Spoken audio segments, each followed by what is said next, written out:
A little card like this cost hundreds of the hottest tech companies in China their entire businesses overnight. In this video, I'll explain what the Amazon incident of 2021 was and why you still can't trust your Amazon reviews. So in May of 2021, a website by the name of Safety Leaks revealed that they had uncovered over 7 gigabytes of leaked files from a Chinese server. On these files were the names of over 200,000 Amazon customers and sellers who were manipulating the Amazon review system. It starts with Amazon vendors reaching out to people willing to leave 5-star reviews in exchange for a free product. They send a list of the specific items that they want to boost with glowing ratings, and the reviewers agree to buy the products on Amazon. Once they've received their orders, they'll go back and leave a 5-star review, making it look like any other satisfied customer would if they were leaving a review. Sell my soul for a free product? No problem. After the review is posted, the reviewer sends a message back to the vendor linking to their Amazon profile as proof that the review is live. They also include, of course, their PayPal details so that they can get reimbursed. And once the vendor verifies all the reviews have been completed, they issue a refund from PayPal.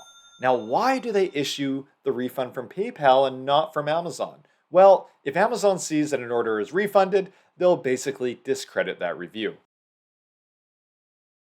About a month after this leak occurred, the Wall Street Journal released an article detailing how a major Chinese tech company by the name of RavPower was including this insert that you see here and basically paying customers $35 to leave them a positive review.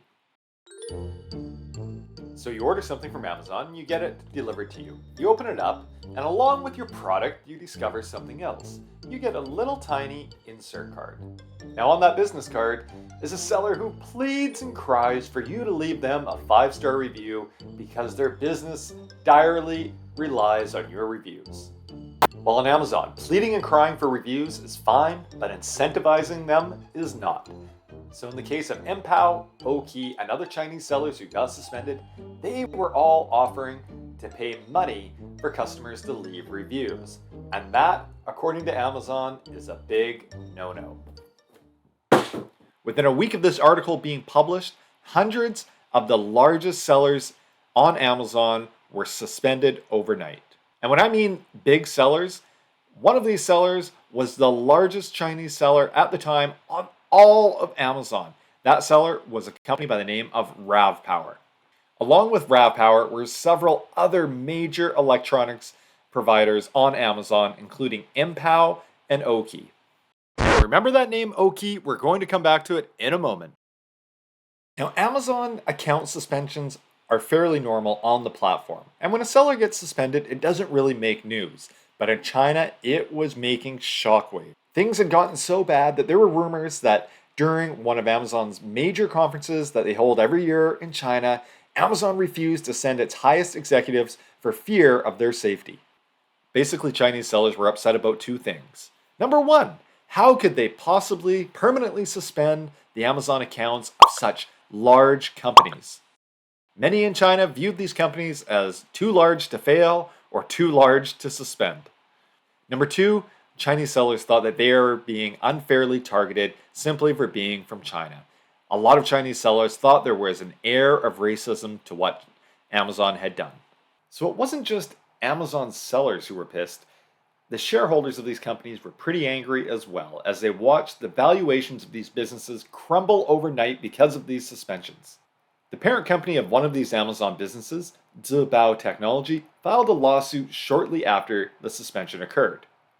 At the time, Zhibao Technology was actually the largest Chinese seller on all of Amazon.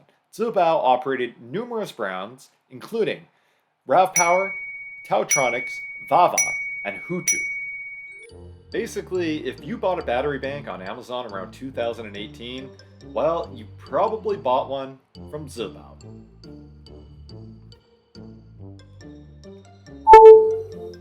Basically, shortly before the Amazon suspension incident of 2021, Zibao had sold almost all of its equity to another company called Xinghui Co. Limited. Xinghui Co. was pretty upset that they had purchased a company so reliant on Amazon, and within a year, they had had their Amazon account totally suspended and permanently suspended. Xinghui Co. told the courts that because of the suspension, not only did they lose much of their future revenue sources, they also had to destroy almost $100 million USD in inventory, and they had $10 million frozen by Amazon. And as a result of the lawsuit, Xinghui Co. was awarded $5 million USD from the former shareholders of Zibao. So I know what you're probably thinking. How did these Chinese companies come up with such amazing brand names? And whatever happened to these companies? So do you remember that company I told you about before, Oki? Well, they back. In fact, Oki just filed to go public on the Hong Kong Stock Exchange, and in their notice to shareholders before going public, is there a lot of great info about the so-called Amazon incident of 2021. Now basically, Oki had a lot of splaining to do about the huge revenue drop that it experienced from 2021 to 2022, and even more so, the huge profit drop. So Oki's revenue from 2021 to 2022 went down 22%, which is kind of surprising that it only went down that much. However, Oki also took a 500 million RMB loss, or roughly $100 million USD. Oki, of course, took no real responsibility for what happened and simply blamed it on its employees. In its letter to shareholders, it said, "In 2021, our business was negatively impacted by the Amazon incident, where certain employees of our group had invited influencers to review our products or placed coupons in product packages as incentives to encourage ratings and reviews." However, that previous court case I talked about showed that a lot of upper management at least had some inkling of what was going on. So if you go on Amazon, you can find many of Oki's brands still being sold. The big difference is that Oki no longer sells electronics, they've pivoted into mostly furniture. So does Oki continue to manipulate reviews, and do some of those other sellers continue to do it?